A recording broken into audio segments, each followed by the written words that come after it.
You can totally start a business and grow a business even if you don't have an audience. Say what? You can, but you actually need to grow your audience to really start making money in your business. But I'm gonna tell you, you don't have to dance on TikTok or play the content creation game over on Instagram to grow your audience. Because here's a little secret about having a business. You don't need to rely on vanity metrics like followers, subscribers, likes to make real money in your business. I have a client that in 2021 made over $2.5 million with less than 5,000 YouTube subscribers and less than 8,000 Instagram followers, and they aren't doing TikToks or Reels either. And I myself, I have less than 50,000 YouTube subscribers and less than 6,000 Instagram followers, and in 2021 alone,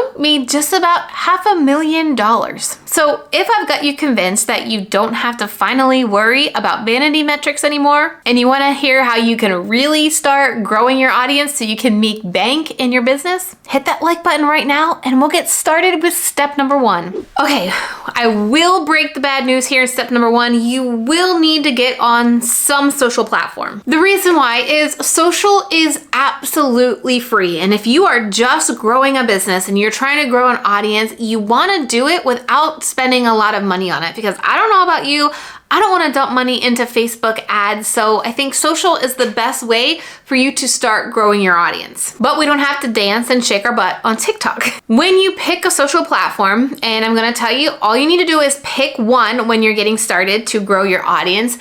When you pick a social platform, you need to commit to being consistent and to a schedule.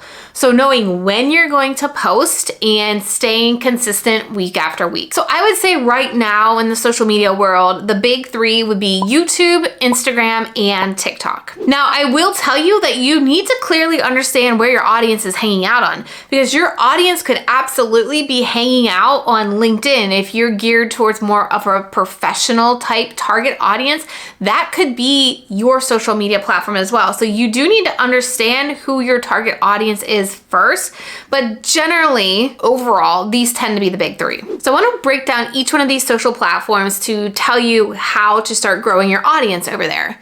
So let's start with YouTube. Now, YouTube is going to be a longer game here. It's going to usually take a little bit of time to get traction, but the content that you create on YouTube will live much longer. In fact, I have videos over on YouTube from 2 years ago that still send me leads to this day. So that is something to be aware of, that you may not instantly see lots of views over there, but if you're just getting started on your business and you have a service-based business, you know, you need one-on-one clients, you don't need loads of views, right? You just need maybe 2 or 3 clients every single month, and that's only like 2 or 3 views from the right people to start helping you grow your business. I will also tell you, when it comes to posting on YouTube, I recommend any business owner to just get started with 1 video a week. Try to commit to the same time and the same day so your audience gets used to that schedule, but that's all you really need to do to focus on YouTube. The added bonus of YouTube is its search-based traffic. So when your audience is searching on Google or YouTube because they have a problem, you have more of a chance of you showing up when they need you the most. So that's going to allow you to convert at a much higher rate, because not only are you being on video and video just converts higher, but you're usually giving them a quick win in a YouTube video, and they're going to be more likely to want to work with you. Now, when it comes to Instagram, obviously it's kind of the hottest thing right now besides TikTok. There are 2 specific types of content that are hot on Instagram right now. First up is carousel posts, you know, when you slide through and somebody's giving very helpful content. The reason why this does really well for the Instagram algorithm is because people tend to save or share these types of posts. And so the more people share and save them, it looks more valuable to the Instagram algorithm. So Instagram's going to be more likely to show those types of posts to more people, thus growing your audience. So if you're going to start with Instagram as your different platform, figure out a way to start incorporating at least 2 to 3 carousel posts in your posting schedule every single week. And then I know we've all heard about Reels. Reels is so saturated, not in a bad thing, but there are a lot of Reels being put out there, and that's why you want to be posting 5 to 7 Reels a week if you want to see growth or see your audience increase over on Instagram if you're going to do Reels. And the sad part is this content's average lifespan is about 48 hours, and that's why I love YouTube. It may be a slow grow, it may be the turtle of the two, but it lasts much longer. One other thing I will say about Instagram is it is great for selling directly on Instagram. So if you heard about it goes on in the DMs, people actually have conversations, and if you voice memo people back and forth, you can tend to get clients, like sell clients directly in the DMs. And that does make Instagram a very valuable platform to be on, because you can literally get clients from Instagram, even if you only have, a couple hundred followers on there, as opposed to TikTok, where TikTok is great to build your email list. It's a little bit harder to make direct sales on TikTok. What you can do with TikTok is obviously get in front of more people, build your visibility, but you're going to need to take them from TikTok over to your email list before you're going to be able to convert them. TikTok people, it's just going to take a while to warm them up to want them to get a credit card out and work with you or buy from you. And I will tell you, TikTok's probably the biggest content eater right now. I think if you're wanting to see success over on TikTok, you want to be posting at least every day, if not multiple times a day. So once you know what platform you're going to hang out on, literally just pick one, or you will totally burn out because you don't need more than one to start growing your audience. Then you're going to want to capitalize on trends. Now, when I say trends, you need to make sure it's trends that targets your audience. Sure, it'd be great to go viral, but if you went viral to like tens of thousands of people and none of them wanted to buy anything that you have in your business or want to work with you one-on-one, what was the point of going viral, right? Those views aren't putting money in your pocket. Clients are, students are, right? And so you want to make sure you're doing trends that make sense, that are going to attract your target audience or the people that you want to work with. So over on TikTok, you can go look at what is trending for music, and you can use that trending music, but you want to talk about what you specialize in, what your business is about, what your niche is. And if you aren't sure what your niche is, I'm going to link to this particular video where I dive headfirst into understanding your niche and what that all means and why that's so important. You've got to definitely understand that to make sure you're creating the right content, but you want to make sure you're picking these trending songs that your audience would be watching. The same thing with Reels. There's usually a little arrow button like that's pointing up that's going to tell you what songs are currently trending. That's just going to allow you to have a little bit of leverage to capitalize on those trends. But you don't just want to be dancing, right? You want to be talking about content that your audience is interested in. What pain points are you solving for your audience that you can talk about in those Reels? The other way to find trends outside of TikTok and Instagram is Google Trends. You can type in a certain topic and see if there is a certain time of the year where that topic sees more traffic or more search. So like losing weight and goal setting obviously trends in December and January. Probably like workouts or losing weight also would trend around May when people are thinking about the summer and needing to get into a bathing suit. But you know your audience, you know your niche, and so really figuring out when those topics would be trending. And if you have any specific tent pole events, something that happens in your industry every year or every quarter, those are ways that you could capitalize on trends that are going to be highly searched for a specific point of time to get your audience in front of more people faster. Now with trends, you're just going to sprinkle that on top of step number 3, which is creating how-to content. Now, there are a couple reasons why you're gonna need to create how-to content, and I'm gonna tell you how to find what kind of how-to content that you need to create. But the reason why you're gonna be creating how-to content is because you need to build your authority with these people. You need to show your audience as you're growing it that you actually know what you're talking about. And if you can do this on video, showing your face, it definitely gives you a leg up because those people can make an instant connection with you on video faster than any other content medium. It allows people to also build trust with you. So Typically, like with YouTube content that is search-based content, they have a problem. So they're going to Google to figure out how to solve their problem. And if you have a video that does that for them and they see an immediate win from watching your video with a how-to piece of content, they instantly trust you, right? They start to like you if they like the way you broke down how to do something. And this is gonna cause them to want more from you. Figure out how can they get more content from you, or figure out how they can work with you, or maybe buy something that you have.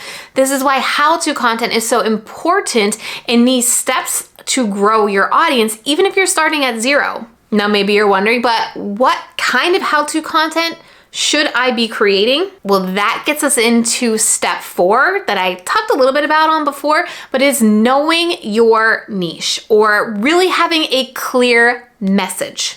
When it comes to having a clear message, it kind of has 3 parts here. You need to know who your ideal person, client, audience is. You need to know what problem it is that you are solving for that person, and you need to know what they want the outcome to be. This is gonna be so important when it comes to growing your audience, because if people find you and they cannot understand if you are the right person for them or not, or they can't instantly hear it or see it or know it, they're not gonna hang around to figure it out. It is going to be up to you. And it is your job as the business owner to make sure that your message is clear. So when somebody finds you, stumbles upon you, hears from you, they immediately know, oh, this person is totally for me. For example, I am working with Carrie, who is helping me set up my Google Analytics. I am her ideal audience because, first of all, I'm a business owner that has multiple lead magnets and I'm driving traffic to all of these offers from different places. The problem that she is solving for me is setting up all of this tracking information so that I can see what content is driving me the most leads, the most valuable leads. So the solution or the transformation that I'm going to have at the end of working with her is I'm going to be able to look at a beautiful dashboard and know what content I need to double down on, what platform I need to double down on, which ads are doing best for me. Like, I'm going to see immediately how I can pour fuel to the right fire to scale my business. That is the outcome that I want working with her. When it comes to my program, Video Strategy Academy, my target audience, my ideal student is a business owner who is just getting started. They know they need to create content and they want to start on YouTube. The problem that they need solved is, how are they going to do this? How are they going to have the time to do this? How are they going to figure out what they need to create on YouTube? How are they going to do that? That's what my program, Video Strategy Academy, does. So the outcome is, by the end of going through my program, within 6 to 12 weeks, they are going to know exactly what to post on YouTube. They're going to know how to plan their content in a way that they only need to be on video once a month, so that they're creating consistent weekly content that drives more traffic to their offer, helping them make more money in their business. You see how that is very clear? If you're not a business owner, then my content isn't for you, more than likely. And if you don't want a YouTube channel, that program isn't for you. And if you're looking for a different solution, like if you're looking to get 100K on YouTube or become the next YouTube star, that is not the solution that I'm providing inside of Video Strategy Academy. So this repels the wrong people for my program and it draws in the right people for my program. I'm gonna tell you, this can take you a while. It took me a while. For the long time, I talk about this a lot, I skirted between 2 target audiences, 2 ideal audiences, that business owner that I've now gone on over into, and like the casual YouTuber. And I never really talked to one or the other. I just kind of talked down the middle. And what happened is, at the beginning of 2021, I went all in with the business owner people. And I talked more about that. I talked about the problems that they were having. And what happens is I tripled my agency growth last year alone, because I got very clear that I'm talking to business owners and the solution that I'm solving for them is the traffic problem that they're having, getting more eyes to their offer, growing their audience, and I do that by using YouTube. So this can take you a while. Like I said, it took me a while, but once you get that nailed down, that's how your audience is really gonna grow exponentially. And I'm going to tell you again, this step is going to be the hardest step out of all of these when it comes to growing your audience. But I want to know that you're committed to diving into this. So comment below, nail my niche, so that I know you're ready to put in the work and really solidify and nail your niche down and know who you're speaking to. Because I'm telling you, once you know that, it's gonna be so much easier for you to make more money in your business. It's gonna be so much easier for you to grow your YouTube following, grow your Instagram following without even having to try harder, because people will know exactly whether you're for them or not. Now, step 5 in growing your audience is all about make connections. This is like old school pounding the pavement, right? Getting out there. You know, before 2020, there were mixers and networking events and stuff, but you can do this differently now online. And there are so many great opportunities to really grow your audience by making connections. You can reach out to podcasts that you know your audience is listening to. Remember back on step 4, we really talked about knowing your audience, making sure you're putting the time into the podcast that you know your audience is listening to. And you can pitch podcast hosts and ask them if you can be on their podcast. And if you have your messaging down clear, you can easily tell them why they want to have you on their podcast and what value you are going to bring to their audience, because that's really what podcasters want, right? They want to know that the content that they are creating is super valuable to their listeners. And if you can tell them how your content or how your podcast interview is going to be super valuable to their audience, it's going to make it a much easier yes from them for you to be on their podcast. Same thing with pitching online summits. I probably did about 10 online summits last year alone. But again, to be able to pitch those online summits, you need to make sure you understand your target audience and you are asking to be on the summits that your target audience is watching, because it would not benefit you or that online summit organizer if those audiences weren't the right people, right? You can reach out to people that have coaching programs or like course programs that have guest experts. You can offer to do like guest expert training for them. Again, making sure you're clear on why their audience would value from your training. You can also get down into engaging in social media, finding people on Instagram and having conversations in comments of posts or in comments of videos. This is literally like going to networking events. You can do it on social media. And if you spend like 10 to 15 minutes every day or maybe 30 minutes a week, this could really help you grow your audience without needing to really spend any money behind it. Now, I know this can be a lot when you are getting started to really figure out how to grow your audience, even if you're starting at 0. So I broke down 5 tips to help you stay focused as you're getting started as an entrepreneur in this video on your screen right now. I highly recommend you click on it right now and see how you can continue to stay focused amongst all the other things that you're needing to do in your business while staying focused. Seriously, this video is a must watch for all new and growing online business owners, so you better click it.